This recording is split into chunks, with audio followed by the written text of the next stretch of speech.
Welcome to the Tactical Dent Tech Podcast. You are now part of a small underground movement of dent technicians from all over the world. We are on a mission to change our industry with innovation, intelligence, and skill. But because we don't rely on an insurance company to steer customers our way, we need to do things different. We need to do things smarter. We do that through a network of technicians that we call the Tactical Tech Movement. Now let's get this revolution started. Hey, what's up, everybody? John Hiley here with the Tactical Dent Tech Podcast. Chilling here with Angela Hiley, bringing you guys a long-awaited episode. We told you guys on the last one we were going to be gone for a little while. Don't you remember that? No, I don't recall. I think we did, didn't we? I don't remember. I know I don't remember when the last time we did one. I thought it was around Mother's Day, wasn't it? Right. Yeah. It's been a little while. Been a little while for sure, but you know what? That's because we only do them when the fuck we want to do them. Well, I'd like to do them more often. Right. Yeah, she's been trying to get me over here, to be honest with you. Yeah. Been trying to drag him by his beard. It's just not working. So, since the podcast, a lot of things have happened. Yeah. The last podcast, we actually recently just got back from the Salt Lake City, Utah area, which was fucking absolutely beautiful. All you guys out there in Utah, my God. I have yet to see anything. When you step off Salt Lake City, you get off in Salt Lake City, and I literally get off the airplane, I get outside, and basically I just said, what the fuck, for like 35 minutes on the drive back to our hotel. It was like... I felt like it's a hidden gem because I don't feel like a lot of people talk about Utah, of how beautiful it is out there. It sounds kind of funny. It's like Utah. It doesn't sound like Colorado. I don't know. Like when we were in Utah, I was like, this is like a hidden gem. I was like, this is God's country. That's what I flat out said when we were up in the mountains, looking at the mountains. I was like, this is God's country right here. I said, God, you brought me here for a reason. But yeah, we already booked a second trip. We went out to almost like this motivational / big time fucking connection, really is what it turned out being, event. So it was called Lions Not Sheep, dude named Sean Whalen, which is a phenomenal motivator. Learned a lot of shit about his coaching style while I was there, like some of his group coaching style and stuff like that. And really just got a lot of things I'm going to be able to implement at some of my events. But we had a little bit of time to explore. We tried to get over to Park City, Utah, which is apparently supposed to be like this really fucking amazing ski resort town. And actually, when we go places, I like to turn off my highway mode on my GPS because we're trying to like be off the fucking highway and try to like explore the back roads and shit like that. Yeah. And just kind of, see what we can see and get a real feel. Get a real feel, and it takes longer, and you get to see. We like looking at homes everywhere we go, stuff like that. But what it actually did was it took us down this route where we were basically alongside a mountain most of the way, and then it had us kind of like cut back up, like kind of like V back into the mountain where it was like this very small stretch of road that actually got us into Park City. And once we got over there, that road was actually closed. Yep. So the only option was to turn the GPS back on, and it turned out like by the time we were clear over on this side of the fucking mountain, to get back on the other side, you had to go like 2.5 hours or something like that when we were almost there. So we decided we already booked a trip to go back in July, and we're going to be there. We're actually going to be staying in Park City. We're going to drive up, check out Ogden, which is north of Salt Lake City. And if any of you guys haven't been there before, it's literally the weather out there.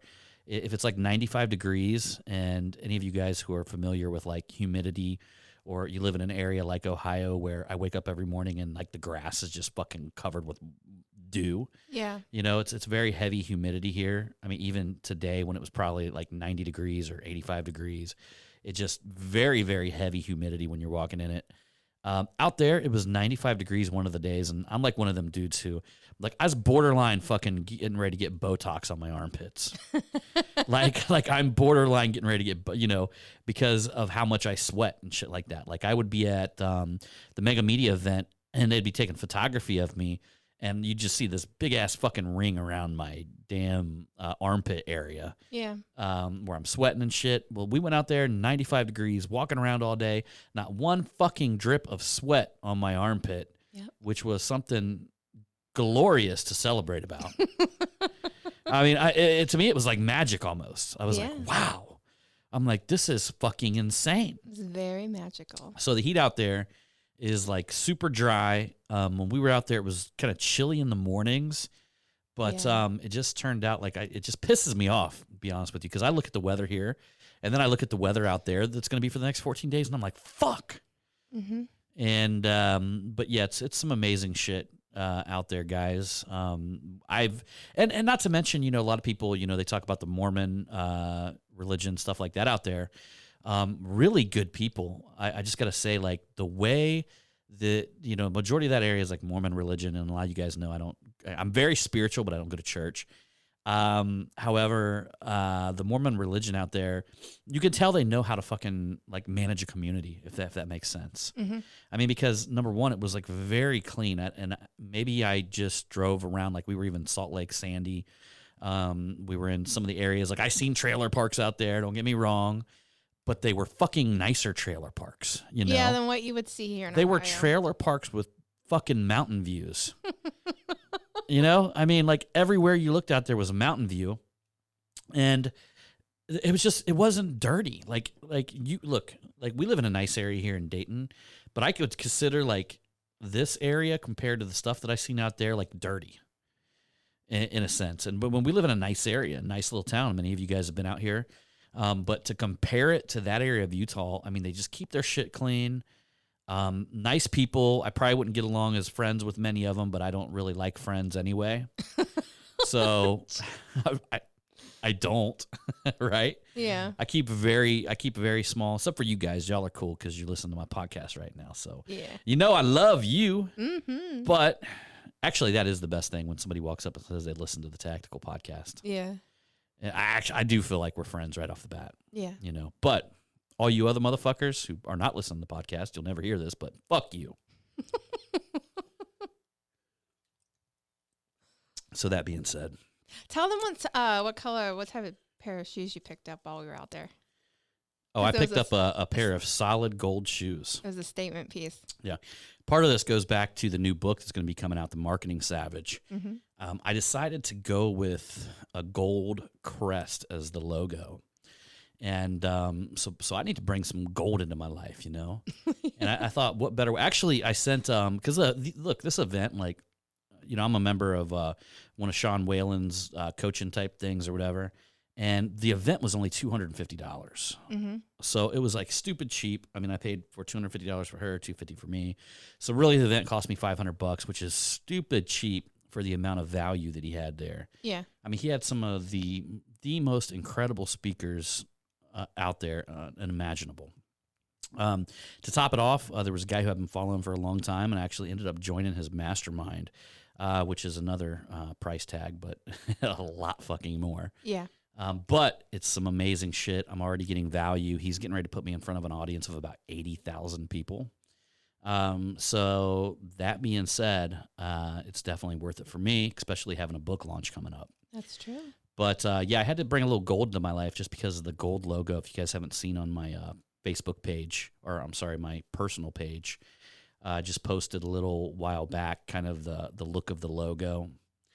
It's off to the editor right now. We actually, for the very first time, we were able to meet my book editor out in Utah. And she's moving out there, by the way.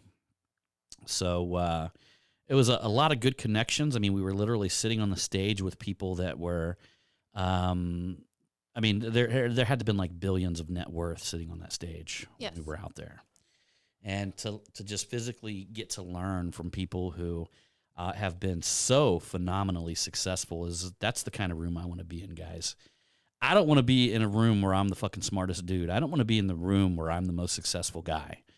I want to be in the room where I can learn from people that are smarter and more successful than me. Mm-hmm.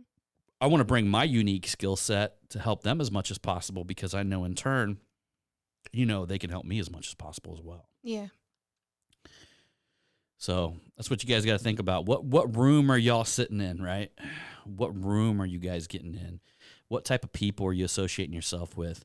Does it make you feel disempowered to be around people that are more successful than you? Because if it does, get that shit the fuck out of your head. Yeah. So whichever board member inside of your head that's making that decision, fire that motherfucker, because you need to be around people that are going to move you. You got to be around people that are at a higher state of life than what you are currently. Yes. Yeah, that was part of the reason why I just joined this mastermind group, because I know that it's expensive, a real expensive group, and I want to be in a group with people that can write a check for what it costs to be in that group. Mm-hmm. And to surround yourself with that type of people, it's like everything rises with the tide, right? So everybody will rise with the tide, but if you're literally the smartest guy in the room or the most successful guy in the room, what had actually had somebody called it like the king of the retards or something like that. Who said that? Mark Evans, right? So you feel good because you're the king of people that are beneath you, right? I probably shouldn't even said retard, but you guys know what the fuck I mean.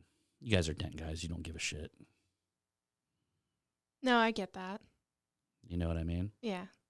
So in this day and age, you got to be careful what the fuck you say, though, right? Shit, I bet somebody probably call me racist for that.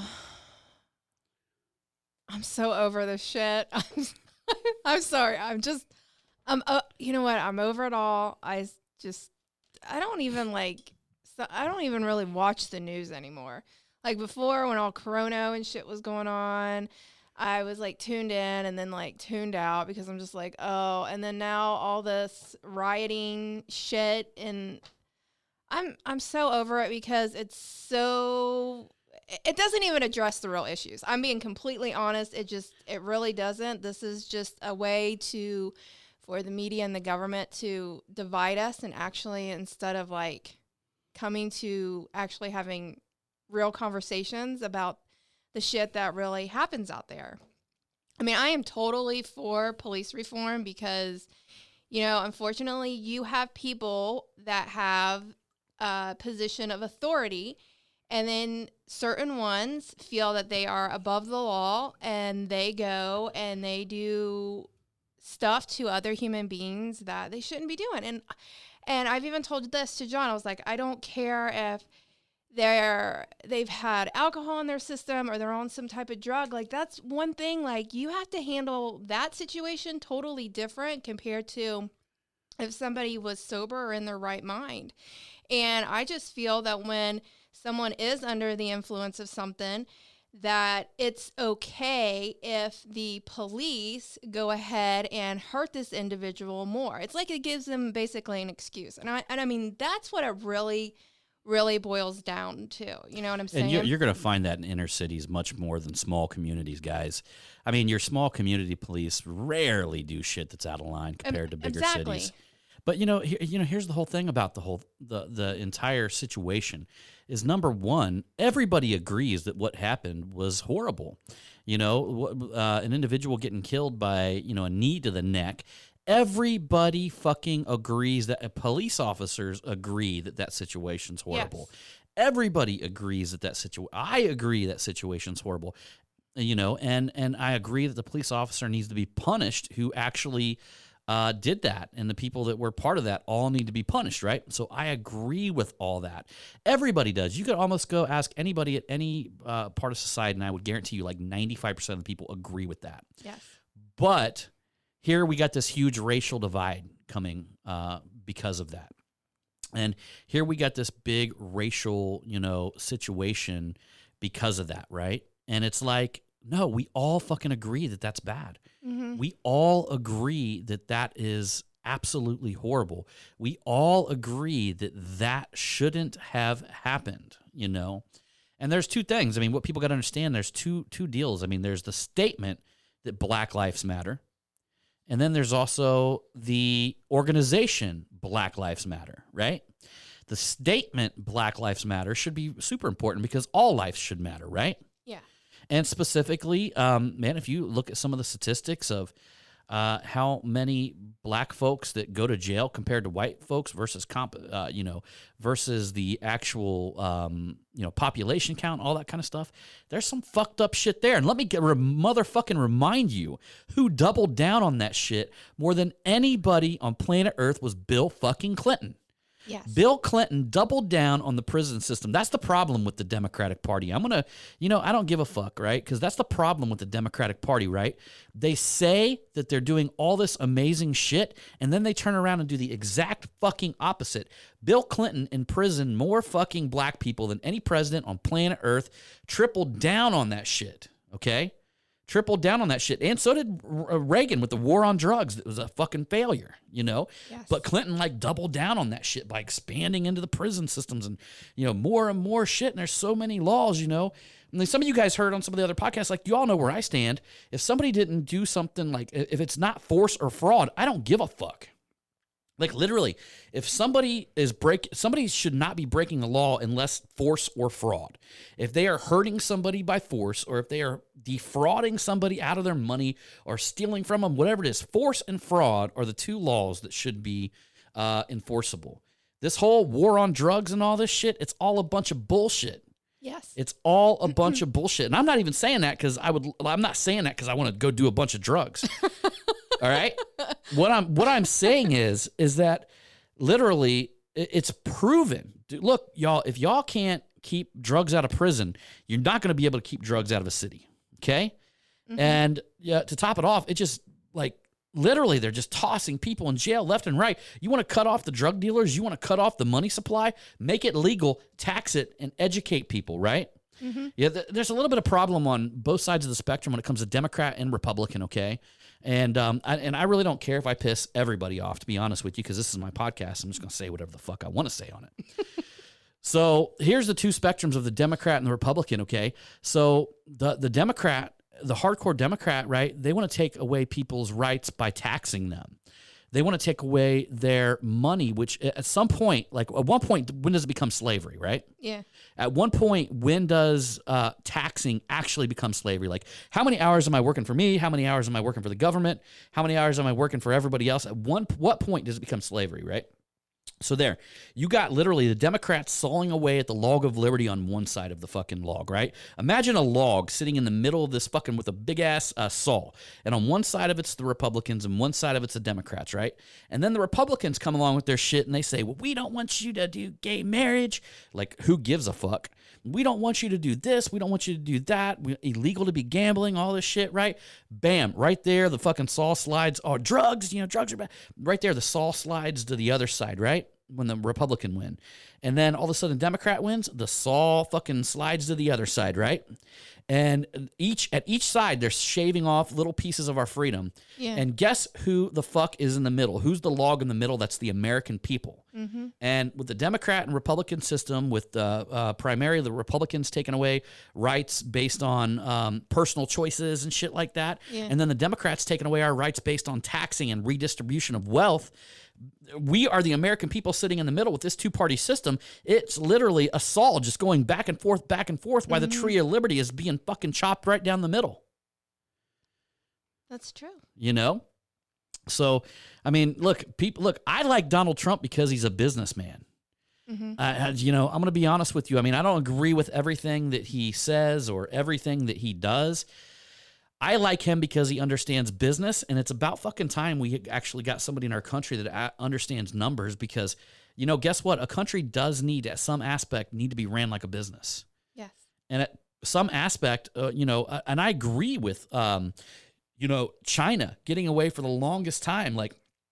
How many laps were we going to allow China to lap around our economy, taking money out of it, right, and not putting back into it, right? That just wasn't a good trade agreement for us. No.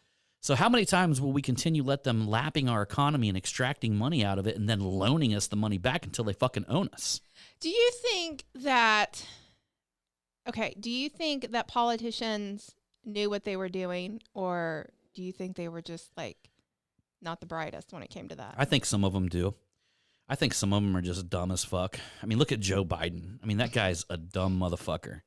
I mean, there's no getting around that. If Joe wins, he's going to be the biggest puppet on planet Earth because he can't fucking make a decision on his own. They had to hide him during the Obama presidency. That's true. Like, that dude cannot make a fucking decision. He doesn't know if it's literally if it's his wife or his sister half the time. That's true. And you know, you can just tell he's just going to flow with the political whims. And, you know, the whole thing about the rioters and stuff like this, I was looking at it like this. People were like, you know, when's the president going to step in? They're fucking tearing apart democratic cities. Let them rip them motherfuckers apart. Let people just look around and realize I moved to this motherfucking city that's ran by Democrats, and now my city and my businesses are getting ripped apart. Get the fuck out of there. Yeah. Give them cities what they deserve. Give them the fucking economy they deserve. Leave them with the shit they fucking thrown upon themselves. That's what I say. You know, you guys want to fucking pillage your economy? You want to jump in, or you want to pillage your fucking cities? You want to beat windows out and fucking jump in there and laugh and smile and steal shit? Well, guess what, motherfuckers? How about you guys just lose every business that you actually have in that area, and you can just fucking downtrod your whole society and just live in fucking poverty? I don't give a fuck. You know, I mean, why would the president want to step into that shit? People are fucking, you know, and look, I grew up around the type of folks, and I mean, you know, I think I've said on this podcast before, I'm like an individual who could have not only been, I could have went two different ways, guys. I could have been a really highly successful fucking drug dealer or gang leader or whatever the fuck you want to call it. Like, I could have went that direction with no problem. You know, yes, I decided I went in the direction of business, but I could have went that direction no problem because I know him. I was around him. I mean, I've told you guys before, one of my best friends was a crack dealer, still is a crack dealer. But that's until you met me, though. Right. So, so I know what they're thinking, guys. Everybody talking about this bullshit about the looters. The looters are fucking, maybe it might be induced and started by this outside force, you know. I think they call it like Antifa or like college kids or whatever the fuck it is. What were you calling it, though? I forget. What was I calling them? You're calling them Velveeta. Oh, Velveeta. I was actually going to do a video about that, about the Velveeta people. So, sounds a lot like the Antifa Velveeta. So you know, where was I going with that? Okay, so I've lived around, and I grew up around the folks that would make poor decisions. Let's just say, if they knew, the people that I grew up with, if they knew that the cops were occupied and the police couldn't be called, or it was taking them like 8 hours to respond to a call, there's no fucking way that pawn shop sitting across the street would fucking sit there without them breaking into it. That's true. And here would be their logic behind it. And a lot of you guys who live in suburbia your whole life and all that shit and haven't been around people like that, their logic is this: they know somebody's going to do it, so it might as well be them that actually gets that come up. So that way they can get first dibs on everything. They can get first dibs on everything. And that's what happens in these communities, okay? Now, it's like I was talking to the wife. I was like, could you even imagine that shit happening right here where we live in Centerville? No. The people of the community would not join in and start fucking shit up and stealing shit. No, we would actually, in Centerville, we would run them out. That's what would happen. People would actually protect the businesses here. It just wouldn't happen in this area. Yeah. And people wouldn't allow it to happen. But down in them areas, in the cities, it's just second nature for folks down there, and at education level, whatever you want to call it. It's second nature for them when shit hits the fan to fucking break into places and steal shit, especially if they know the police can't be called. Yeah, that's true. As you've seen. But like I said, like, I honestly, you know what? I don't give a fuck. Do that, you know, people do that shit to their own community. They got to live in that community. Yeah. I don't think they should get any help at all. You know, they should have to, them communities, I want to see people moving out of these communities, where, especially where the governors and the mayors and all this shit are actually like. It's more so the mayors than anything. Yeah, like the mayors are actually like kind of like siding with the people that are doing the looting and shit like that. Now, I'm not talking about the protesters because a peaceful protest is a good thing. Yes. But the people that are doing the looting and shit like that, and the mayors that are actually siding with these people, like saying that they're going to literally throw you in fucking jail for opening up your business, but if somebody burns the motherfucker down, it's okay. That's so wrong. The mayors that are actually, I hope their fucking cities turn into the shitholes that they actually fucking just made them. Because I hope anybody of any decency just gets the fuck out of there. And says, guess what? This is not safe anymore. The community that I'm surrounded by right now is too volatile for me to live here. Yeah. And get the fuck out. Any bit of money that's in them areas should just fucking leave. You know what? And come over to one of my communities where they actually protect your business if shit hit the fan. Come on into my community. In all honesty, it's probably going to happen. We're going to see that. You know it. Anybody who's living in a major city like that has got to be thinking they made a fucking poor decision. Yeah, absolutely. So, I guess that's our rant on the rioters. Yeah. They had a peaceful protest here locally, and it wasn't a big deal. No. Even though I knew for a fact it started over by my barber, his barber shop. And we went and took a drive down the road and was checking it out. And I told the wifey, I said, I guarantee you fucking Luke's in that barbershop with a shotgun right now. And later on, I went to get my hair cut, and he's like, oh, yeah. Because he has bug-out bags and shit in there and multiple guns and stuff like that. And, I mean, he was literally waiting for one of them to come. It probably would have been his day, Yeah. Honestly, I really wish people, would have shot more of them. I really wish that when people were looting into businesses, there was more fucking dudes just running out there with guns and just laying everybody out. In all honesty, it's really sad that it has to come to this stuff. I mean, I think what was it this morning on our walk, how you were talking about control, how you were talking, remember how we were talking about the elites or whatever, how there's probably a group of them that are horribly, horrible bad people, and then you have another group of them that are actually really good. And I told John, I was because we were talking about control, I was like, who in their right mind would want to be control over control so many people? I'm like, that would be so fucking stressful. Well, I mean, that's what it comes down to with pure evil. I mean, they want to control people. They want to enslave people. But also, what did you say? You said there's no sleep for the wicked? Oh, no rest for the wicked. No rest for the wicked. Mm-hmm. No rest for the wicked. Yeah. Also, look a little bit deeper. I'm just going to leave it at this. I'm not going to go any deeper into it. But any of you guys out there, look into the curse of Ham. And look into why there's certain cultures that will remain, in bondage. Mm-hmm. And just understand that this is a fucking long story, guys. I mean, this goes back a long, long time. Mm-hmm. And the truth of the matter is we're not fighting a battle of black and white.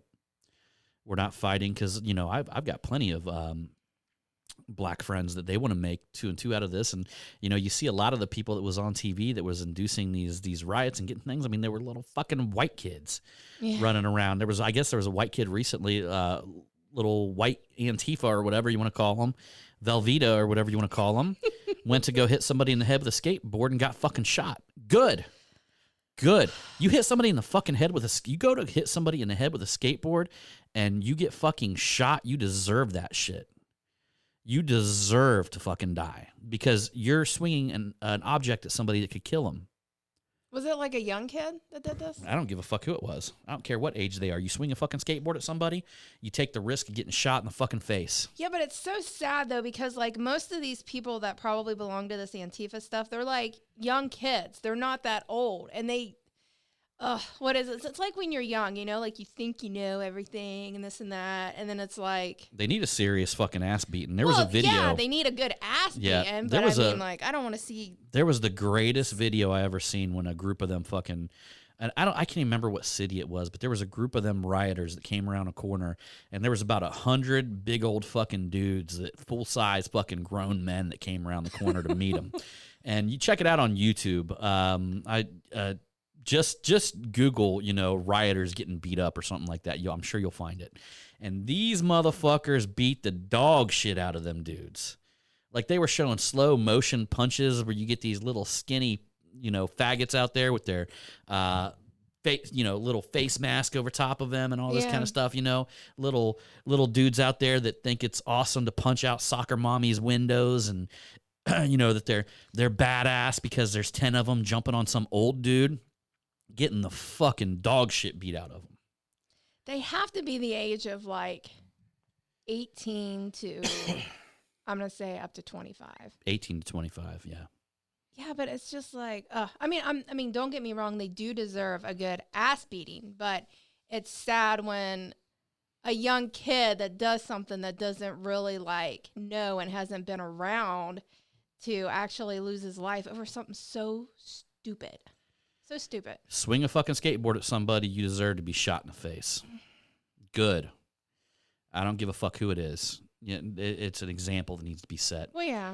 And it's deeper than them kids. It's their fucking parents. Like, you don't see my kids going out in the street wanting any part of that shit. No. And it all stems from the parents and just fucking horrible parenting. It's you're looking at the decay of our culture, of our society. Oh, I wouldn't right say there. that. Well, I mean, yeah, but there's still a lot of good out there, though. Oh yeah, there's still a lot of good out there. I mean, I've even sat back and looked at it as, man, this is an exciting time to be alive, really.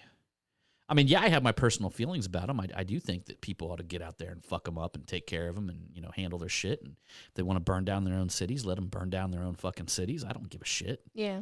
But it's still an interesting time to be alive. Like, we're seeing so many things. And, again, when it comes back to the point where it's a fight of good against evil. It is. I mean, it's a fight of good against evil. And I'm not even talking about, like, even the cop that did that put his knee on that, on George Floyd, right? Yeah. Put the knee on his neck is evil, right? Yeah. So right there's the battle, the good against evil, right? But Yep. does that make every white person evil? No. It doesn't. That dude was evil, okay? That doesn't make white versus black. This should not be a white and black thing, okay? No. I mean, like I said, I've been around black people my entire life. They're some of the coolest, realest motherfuckers ever. But I just don't understand how some of them get convinced so deeply that the Democratic Party's actually fucking doing something for them when, here's the problem. They listen to what the Democrats say. They don't, the ones that really believe in that Democrat Party, they listen to what they say, but they don't, like, hold them accountable for their actions. Yeah, they don't actually look at, like, their track record of Because the shit that they've done. The Democratic Party will fucking steal your lunch, eat it in front of you, and tell you they didn't do it. And they will believe steal them. your lunch. They'll steal your lunch right in front of you, eat it right in front of you, eat your fucking pudding, eat your sandwich, eat your chips right in front of you, and then they'll look at you and you'll say, "Hey, man, why the fuck did you just steal my lunch?" They'll say, "I didn't." Right? And they're not held accountable for this shit, like Bill Clinton, like doubling, like tripling down. No, here, they hold him accountable now because it took them years to finally admit that it was a mistake. And now they say, well, at least he admitted that locking up millions of black men was a mistake. And then when Hillary ran, she was basically saying during her campaign how if she was elected that she was going to go back in there and, like, change things. Shit. She wouldn't have changed shit. She would have done something to where it would have. She was the Secretary of fucking State in Obama, Yeah. during Obama's presidency. And look at Joe Biden. The motherfucker's been in there, 30, 40 years, hasn't changed shit, done shit. Second most powerful man in the fucking world. Vice President of the United States, didn't do shit. Didn't do shit. Didn't do shit. What did Obama do to free all the the African American population from our prison system? What did he do? Shit, as far as I know, it's gotten worse. It got way worse under Bill Clinton. Yeah. But they haven't done shit. Yeah, and I would say, like, the majority of the people that are in prison shouldn't even. And be if in y'all count, like, whatever, adding, like, welfare or increasing benefits from the government, that's enslavement. That is enslaving anybody, white people and black people. Because I think I'm sure there's way more white people on welfare than there are black people on welfare, but that's what it does is a lot of times is, like, it'll get you trapped to where it you don't want to lose it. Yeah, because, like, if like, I don't know, people that I've known that have been on that stuff, like, it's basically if they go to work and they're working their ass off in the beginning, right? Yeah. That they're basically losing. Right. You know what I'm saying? Or they're just cutting even. Do you know what I'm saying? Right. And it's like purposely, entrapping them on purpose. So next time they lose their housing. By the time they lose their housing, by the time they lose their food stamps, by the time they lose the extra cash they're given, by the time they lose their cell phone, by the time they lose, whatever else it is, food stamps, all that shit, it's like, why would they want to go get a job?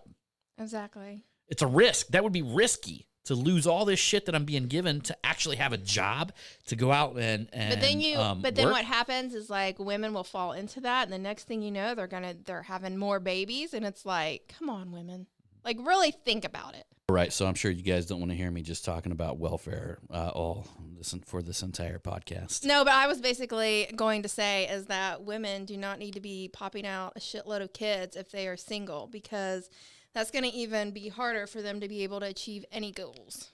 Yeah, plus, most of us For dudes real. out here, we don't want a bunch of fucking kids running around talking shit, trying to... Well, men need to watch where they stick it, and women kind of need to be more picky. Yeah, so... which neither is ever going to happen, but, No, it's not. Hey. So just a heads up, guys.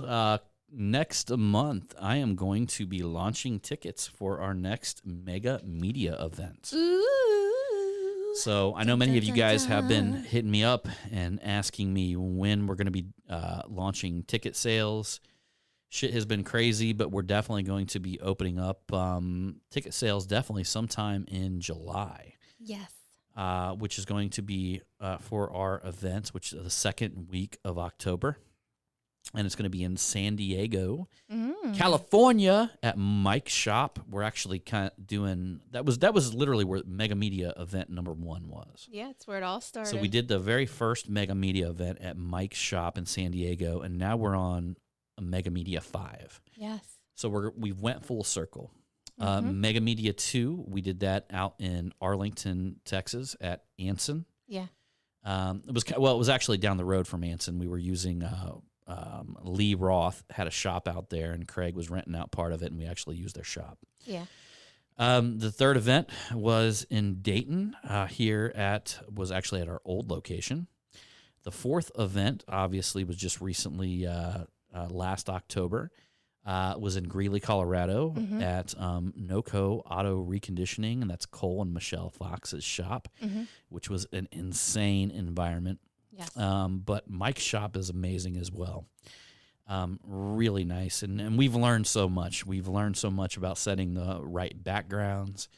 So, at the very first event, we had to cut out a lot of the backgrounds of the photos, just because we allowed people to walk behind the photography and shit like that. Yeah. And next thing you know, we're like, holy fuck, there's Vince D'Alessandro's face in the background. So we actually had to get clean shots of the background and cut out the background and have we had to do a shit ton of work to get the photos to look the way that they did at the first event. So little by little, the second event, we're like, okay, we need to make sure that we actually have an area specific for photography.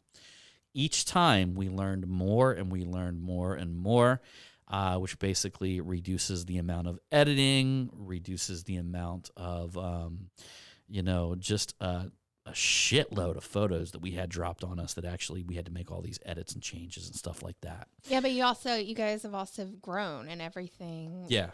Our photographer, yeah. Same photographer, we use the same guy every event, David, and he has also... Every event, he dials in his game more and more. And then to top it off, we actually just recently we had a photo shoot with Mike for our hailads.com client base. And again, David just knocked it out of the park. He's an amazing photographer. We actually fly in his equipment. I know I've told you guys, we actually fly in I think I had to insure $125,000 worth of photo equipment. That he uses to set up. I mean, it looks like you're stepping onto a professional. It is a professional photo shoot. Well, yeah, it is, but you're stepping on. It's more than that. It's like you're stepping into like an entire set. You know? It's like, here's your moment, guys. Get ready. Yeah. So And that being said, we got some really cool ideas for the next video series. And a lot of folks that buy the websites from me end up coming out to the events because they want to have their own photos on their website. And they also want to have the marketing material that we use. Like, for instance, anybody since day one, we keep a copy of their photos on hand. So anytime that they need the link to get their photos, if they misplace them, something like that, we always have that on hand. We always have that available for our clients. So what happens is when we start running hail ads for a client, or when we start doing work for a client, and if they've previously attended the event, we can just pull right from their folder. Mm-hmm. And we've had folks that that are our hailads.com clients that have attended 2 or 3 events. Yeah. Which essentially gives us a huge pool of content to draw from. Mm-hmm. And that content is pure gold. It's pure money. I mean, we use that to, you can see a noticeable difference when it comes to gaining leads with a really crappy photo and an amazing, well-shot photo. Yep. Huge difference, guys. So all that shit's money. It's money in the bank, and it also can style up your website to the point where, again, when you have a really nice, beautiful looking website, clients, customers, better user experience, you're more trustworthy, much less likely to deal with price shoppers, because price shoppers are usually looking for somebody who looks super cheap. Yeah. For instance, if they find you on Craigslist and you get a Craigslist ad that looks super cheap, right? You would expect when people find you on Craigslist to find a bunch of fucking price shoppers. Mm-hmm. When they find you and you have a beautiful website styled up, you're really building rapport, you're showing off that you've got reviews out there in the market and stuff like that, you're going to drive people that are that of a higher quality. Mm-hmm. And vice versa. So it really just depends what crowd you want. If you're okay with price shoppers and people paying you less money to do, for you to do dent removal work, then that's fine as well. I'm sure there's folks that like to deal with them kind of people. I guess so. You think so? I would say that you devalue yourself, though. I know. It's like, come on now. I would say that you don't even understand your own value. We all that's need the to reason be why you like dealing with them motherfuckers. So anyhow, y'all. Well, we kind of went on our rants. I went on my tirade. I do want to ask you something. What's the one thing that you took out of our trip when we were in Utah? Is there anything that sticks out? So are we talking about from the event? Yeah. I mean, the event that we went to, or being there in Utah. Yeah. So I'll go to the event. Okay. So one of the things, like I told you guys, there was multiple speakers. There was probably billions of dollars worth of, net worth when you actually add up all the speakers sitting on the stage. And one of the dudes there, his name's Aaron Wags, and he's not really popular in the motivational scene or whatever, but the dude has, he owns Wagner Capital. And the dude is fucking killing it. And one of the things that I took away from him is that, granted, the dude lived in Canada. He grew up poor. And he knew that he had to get over to the United States. He knew he had to get here because, the United States is the land of opportunity, right? Mm-hmm. Still is anyway. And so what he did was he hustled his ass off. He became a good football player in Canada, to the point to where colleges started looking at him here in the United States. And then he actually got recruited by a college here in the United States. Well, he hustled his ass off, continued to fucking, play his face, practice his face off, whatever. And he got picked up by the NFL. Now, what he actually told me is that he was getting, very tiny checks in his locker, which probably not super tiny, but much smaller than, he literally said there's players on his team that would open their locker every week and there's a fucking $1 million check in there, right? Open up your locker, bam, there's $1 million check. And he seized an opportunity, right? Because he literally seen these guys who were getting these $1 million checks spending like $150,000 a night on a weekend. And he actually approached him and said, hey, man, if I invested your money and at least just broke even, you would win because you would have money in the future. Yeah. So he convinced a bunch of football players to invest with him, which eventually built his investment firm, or Wagner Capital. And now he invests for like motivational speakers, you know what I mean? Like he only works with people he wants to work with, and dude is fucking flipping phenomenal. But one of the things that stuck with me is that he said he had a little scooter when he moved up here from Canada, you know, like a little scooter you ride around. And he said he would ride up to the, up to the hills of Alpine, Utah. And he said he would be a little bit suspicious if there was only like one or two multi-million-dollar homes up there. He would be like, man, you know, it'd be kind of hard to become a millionaire if there was only one or two multi-million-dollar homes. Yeah. But he said he walked up there and there's multi-million-dollar homes as far as he could see. There's everywhere up on the mountains, up on the cliffs, like everywhere. And what occurred to him is that it can't be that hard. It can't be that hard. And, some of the other things that he talked about is just, he worked with some of the wealthiest, like super fucking wealthy people, and they're no smarter than me and you, but they just apply their knowledge and they apply their expertise in an area that, and continuously go after it and continuously excel, you know? Yeah. So that was probably one of my bigger takeaways. And also that focus is a superpower, but to understand a superpower, you also have to understand the enemy. And what is the enemy? Is distraction. Yes. And that came from Ryan Stewman. And you were just talking about Aaron because he said something, and this is stuck with me ever since like I heard him speak. He was my favorite, and also Coffee Anderson was. You can follow him on Instagram and check him out on YouTube as well. He's a country singer. A really good dude, just a really good guy.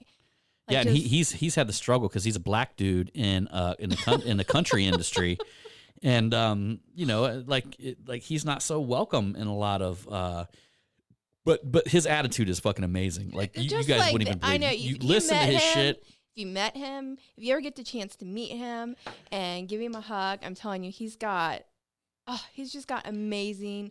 Yep. Amazing. And he doesn't energy. act like a victim. He doesn't act like a victim he's a good human. He's like one of those humans that amazing. Is like you need somebody like that in your life. But back to what Aaron said. Aaron said a quote, and has stuck with me. It is perfection is fool's gold. Ain't that the fucking truth?